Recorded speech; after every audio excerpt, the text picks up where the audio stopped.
present to you all Spectrum One Stream with the Zumo Stream Box. What's Zumo? Zumo brings together all your entertainment in one place. Plus, the Zumo voice remote lets you search across live TV and your favorite streaming apps, so finding what you want is easy. It's streaming simplified. Get Spectrum One Stream now.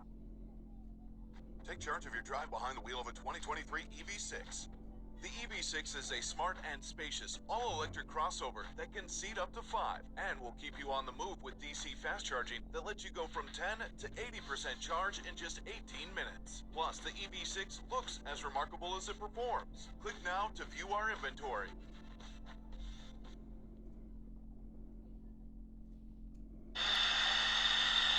So we're at 450 lifts.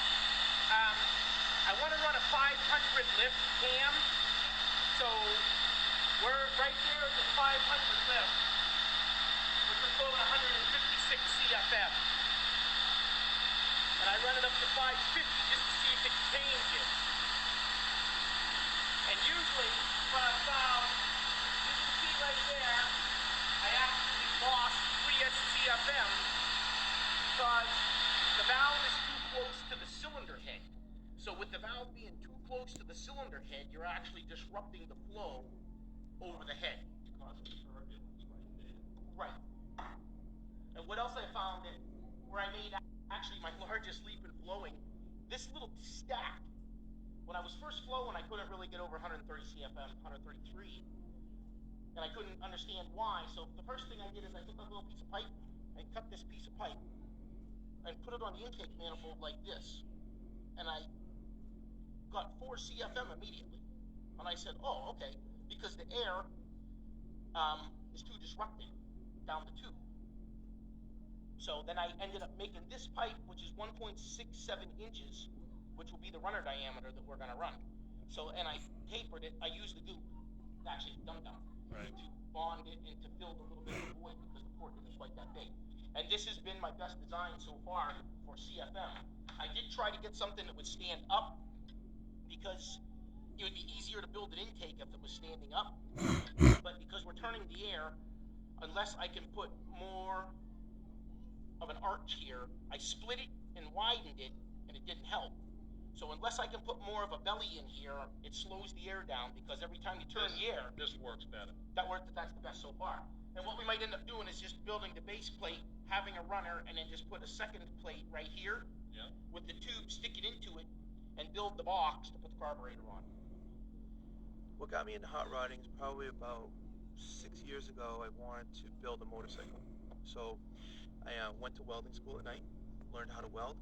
I bought a frame, put together this kind of new school, old school thing that I really didn't like that much after it was done. But while I was building that, trying to figure out how I wanted to paint it, I started looking at these hot rods, and the more I learned about it, I just got interested in it. I just was like, wow, I gotta have one of those cars.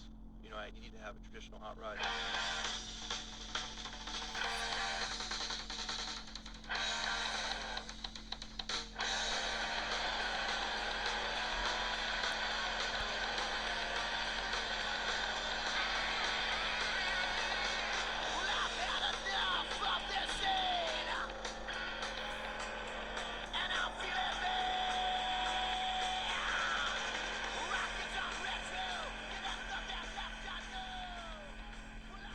So I just started collecting cars. My first car was a 30 Model A coupe. It was built on a 32 chassis. It was already rolling together, and I was like, that's so much more work. It's like started looking at 32 Fords, because all this time I'm learning more and more and more about cars and hot rods and stuff. And I'm like, wow, I really want a 32. And if I'm gonna do all this work, I decided that I'd find a 32.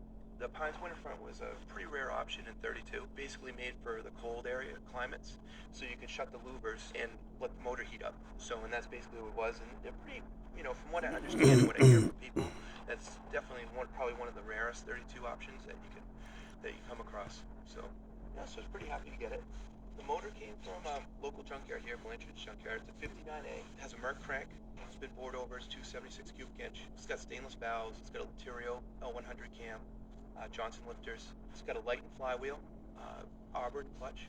The machine work and the assembly of the motor was done by a guy named Teddy Wingate, and he's old hot rodder. He's one of the original tie rod members. I have an Evans heads and intake, The Evans heads I got off of Don Orozco, they were NOS, which is really nice for him to sell them to me. I'm using 3 Stromberg 81s with straight linkage, running a Harman Collins dual coil with dual 6-volt Mallory ignitions. The car is 12 volt, but I have some ballast on the coils that run it down to 6 volt, and it's been flawless. This is an interesting right angle drive because a lot of them bolt on directly to the engine. This was made by a company called Barker, and what's nice about this is it clamps on with 3 clamps, and once it's on the front of the engine, you can actually rotate the position of it. I'm going to use this on the Arden, but you could use it on any flathead engine, you know. So this tang right here just couples directly to the front of the camshaft to drive it, and whenever you look at these, you'll usually see that on a stock flathead Ford distributor, this little cam is not in the center. It's offset to one side so that you can only put it on one way. You have to be aware of that when you're assembling this stuff so you don't break anything. But that ensures that you get the timing correct. So it's kind of a rare piece.